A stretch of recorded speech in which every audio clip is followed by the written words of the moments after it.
Dhaka premier league DPL এর ২০২৫ মৌসুমে দলবদলে legend of রূপগঞ্জে নাম লিখেছেন সাকিব আল হাসান। এরপর থেকেই বাতাসে একটি প্রশ্ন ভেসে বেড়াচ্ছে, তবে কি দেশে ফিরছেন টাইগার এই অলরাউন্ডার? আসন্ন এই আসরে সাকিব খেলবে কিনা সেটা অবশ্য নিশ্চিতভাবে জানা যায়নি। আপাতত দল পরিবর্তন করেছেন এই অলরাউন্ডার।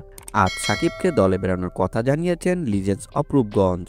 সাবেক এই বাংলাদেশি অধিনায়ক নিজেও দল বদলের কথা নিশ্চিত করে ছবি পাঠিয়েছেন। আগামীকাল চুক্তির আনুষ্ঠানিকতা সম্পূর্ণ হবে বলে জানিয়েছে ক্লাবটি। আগামী ৩ মার্চ থেকে মাঠে গড়াতে যাচ্ছে ডিপিএল এর এবারের আসর। লিজেন্ড অব রূপগঞ্জে এবার শক্তিশালী দল গঠন করেছে। দলে রয়েছেন জাতীয় দলের ক্রিকেটার সৌম্য সরকার, তানজিদ হাসান তামিম, জাকির আলী অনিক, তানজিদ হাসান সাকিব। অধিনায়ক হিসাবে দায়িত্ব দেওয়া হয়েছে অনূর্ধ্ব-১৯ বিশ্বকাপ জয়ী আকবর আলীকে। ক্লাব সূত্রে জানা গেছে, আজ অনলাইনের মাধ্যমে দলবদল সম্পূর্ণ করবেন সাকিব। যুক্তরাষ্ট্রে অবস্থান করায় সেখান থেকে তিনি আনুষ্ঠানিকভাবে চুক্তিবদ্ধ হবেন দলটির সঙ্গে। তবে তার খেলা নির্ভর করবে দেশে ফেরার উপর। ক্লাব কর্তৃপক্ষ জানিয়েছেন, সাকিব যত ম্যাচ খেলতে পারবেন ততটুকুই তার জন্য উন্মুক্ত থাকবে। রাজনৈতিক পট পরিবর্তনের পর এখন পর্যন্ত দেশে আসেনি সাকিব। গত বছরের অক্টোবর-নভেম্বরে ঘরের মাটিতে দক্ষিণ আফ্রিকার বিপক্ষে টেস্ট সিরিজ খেলতে চেয়েছিলেন তিনি। সেই সিরিজ দিয়ে বিদায় জানাতে চেয়েছিলেন সাদা পোশাকের ক্রিকেট, তবে নিরাপত্তা ঝুঁকিতে সেই সুযোগ আর মেলেনি তার।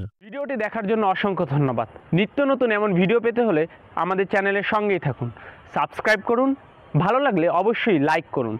ভিডিও সম্পর্কে যে কোনো মন্তব্য করতে পারেন আমাদের কমেন্ট বক্সে। ধন্যবাদ।